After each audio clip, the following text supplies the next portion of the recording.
Bueno, los chubascos de los últimos días en la zona centro-sur del país no fueron suficientes para disipar la contaminación en algunas ciudades, un escenario que se complica ante la cercanía del invierno, sobre todo por el aumento de las enfermedades respiratorias que se da en esta época del año. Queremos conversar más de este tema y para eso nos acompaña el director del Centro de Ciencias Ambientales de la Universidad de Chile, Raúl Morales. Muchas gracias por estar junto a nosotros.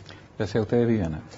En el día de ayer se hicieron anuncios importantes respecto a cómo ir avanzando en descontaminar varias ciudades de nuestro país. Me gustaría saber si usted siente que van en la línea correcta. Yo creo que ha sido un muy buen anuncio por parte del gobierno de enfrentar una realidad que ya la veníamos observando desde hace varios años y por lo tanto el que hoy día se plantee específicamente de que hay ciudades que ya están en los niveles de saturación y que por lo tanto hay que iniciar planes de descontaminación, yo creo que es un gran avance. En ese sentido, uno de los anuncios que se hizo es decretar estas alertas sanitarias. Específicamente, ¿de qué estamos hablando y qué, por ejemplo, de qué forma podrían agilizar los procesos que tienen que ver con cómo cuidar a la población, particularmente estas ciudades de la zona sur de nuestro país, que eran las que se ven mayormente afectados por esta contaminación? Bueno, efectivamente tenemos que entender que el tema de contaminación ambiental trae asociado enfermedades de tipo agudas y crónicas que particularmente van a afectar los segmentos poblacionales más juveniles, infantiles y tercera edad y por lo tanto entonces tenemos que tomar las medidas lo antes posible a fin de prevenir los costos posteriores. Por eso que los anuncios de poder entonces tener esta forma de alertar a la población tempranamente viene a ser un avance en lo que son la mayoría de las ciudades del sur que no cuentan con estos sistemas de alerta. ¿Por qué no se contaba hasta ahora con estos sistemas? Yo creo que es un tema que va asociado a los planes de descontaminación y que va entonces en la medida de hacer inversiones necesarias para poder tener buenos sistemas de monitoreo, primera cosa, y segundo, tener sistemas de pronóstico. Vale decir, tenemos que ser capaces entonces de instalar un conjunto de expertos que vayan previendo lo que está ocurriendo en cada una de nuestras ciudades que son las más afectadas, particularmente en el periodo invernal. Perfecto. Y además también se habla de una cifra importante de recursos que se van a invertir. Me gustaría conocer su opinión de, dentro de lo que se ha conocido, si también van a poder generar estos cambios, sobre todo, por ejemplo, se habla de subsidios que tienen que ver con el tema de cómo se calefaccionan gran parte de la población en nuestro país, que entiendo que es ahí donde está la mayor dificultad, sobre todo en la zona sur, donde el uso de la leña húmeda sabemos que es uno de los elementos más contaminantes. Efectivamente, yo diría que el tema de la contaminación ambiental hoy día es un tema social y que apunta principalmente en que la mayoría de las ciudades del sur hacen fuerte uso del combustible más barato que es la leña. Y eso va asociado entonces a altos índices de contaminación, específicamente cuando se trata de leña húmeda, vale decir que no ha tenido un tratamiento previo. Otro problema adicional que va en esta relación es que las casas en nuestro país tienen una normativa que es muy débil desde el punto de vista de mantener la energía de la calefacción. Y por la termicidad, como se dice. Exactamente. Y por lo tanto, esas también debieran ser medidas de mediano y largo plazo en las cuales tenemos que preocuparnos.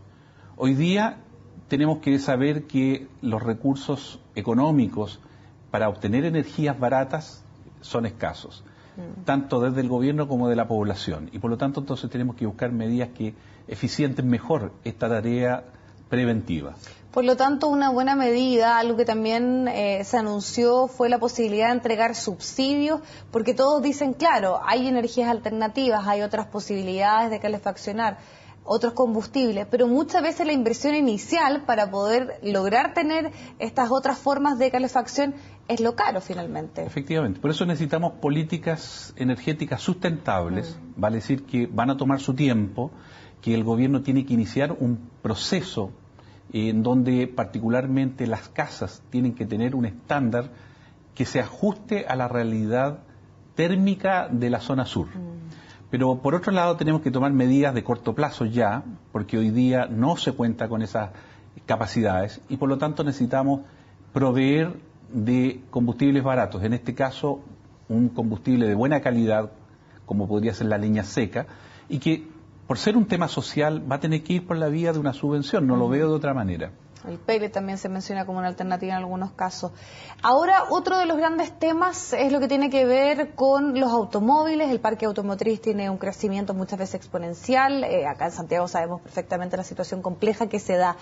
Medidas como, por ejemplo, que los autos no catalíticos tengan restricción, ¿siguen contribuyendo y ya quedan un poco obsoletas, dada la realidad en la cual estamos viviendo actualmente en las grandes ciudades de nuestro país? Bueno, hoy día ya sabemos ya que el parque automotriz prácticamente es con catalizadores, sí, y claro, por lo tanto el impacto que tienen los no catalíticos cada vez es más mínimo, podríamos decir, y por lo tanto tenemos que cambiar el enfoque, ¿no? Yo creo que hay dos aspectos que son gravitantes en este tema. Uno es el tema del aumento del parque automotriz y otro es el aumento del radio urbano. En la medida que seguimos densificando ciudades como Santiago, todas las medidas que hemos ido tomando a través de los últimos 15 años han ido perdiendo su impacto. Cuando hablábamos de mejoramiento de combustibles, hablábamos de vías reversibles, vías exclusivas para la locomoción colectiva, todas esas cada vez pierden su impacto producto de que la densificación y el aumento del radio urbano va compitiendo contrariamente a estas normas. Y ahí, según su expertise y las investigaciones que han realizado, ¿hacia dónde debiésemos avanzar? Particularmente en el tema que tiene que ver con el aumento, por ejemplo, del parque automotriz, cuando ya al parecer hay cierto consenso que el tema de la restricción va quedando un poco atrás, sobre todo pensando en el gran número de autos con convertidor catalítico que tenemos ahora.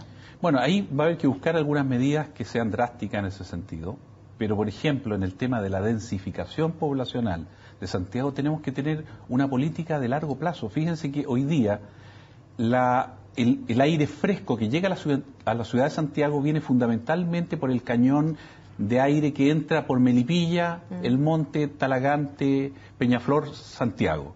Y sin embargo, esa por años ha sido una zona rural, hoy día estamos densificando con mucho incremento poblacional. O sea, zonas rurales que estamos transformándolas en zonas urbanas. Bueno, en la medida que sigamos poblando eso, el aire fresco que llegaba a Santiago cada vez va a estar más contaminado.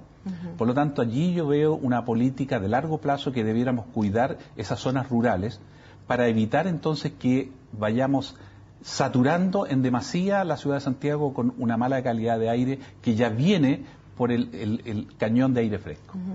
Otro de los temas que también se alude como grandes emisores de la contaminación y de este material particulado tiene que ver con aquellos transportes más grandes, los camiones que muchas veces también transitan por las calles de nuestra capital.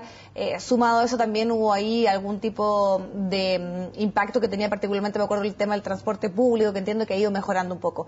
Ahí ya se debiese, por ejemplo, tomar algún tipo de medidas que elimine la posibilidad de que puedan transitar por sectores más urbanos. Bueno, yo creo que ahí hay que generar toda una política nueva que vaya en lo que se entienda que es transporte a través de la ciudad de Santiago, norte-sur. Y que el sur también se da este problemática. Y lo que tiene que ver entonces con la circulación en determinadas zonas urbanas. En la medida en que nosotros incorporamos vehículos pesados a zonas urbanas densificadas, estamos lentificando el tránsito y además estamos incorporando una mayor cantidad de material particulado.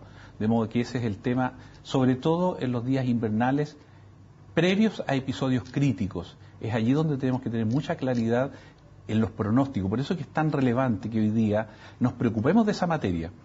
Yo lo he planteado en diferentes oportunidades y una serie de otros expertos también, en cuanto a que el tema de pronóstico debiera ser una suma de modelos y no tener el modelo hoy día, que es un modelo único, que obviamente tiene una serie de imperfecciones que ya lo hemos podido probar en estos últimos 15 años y por lo tanto a través de un panel de expertos con diferentes modelos usar un sistema de ensamblaje de modelos como se usa en Europa y por lo tanto desde el panel de expertos prever lo que va a ocurrir y tener más asertividad en los pronósticos que necesitamos para nuestra ciudad y también para las ciudades del sur que se van a incorporar a estos modelos de pronóstico. Perfecto. Queremos agradecerle muchísimo la posibilidad de haber conversado de este tema. Muchas gracias por haber estado acá en CNN Chile. Gracias a ustedes, muy amable.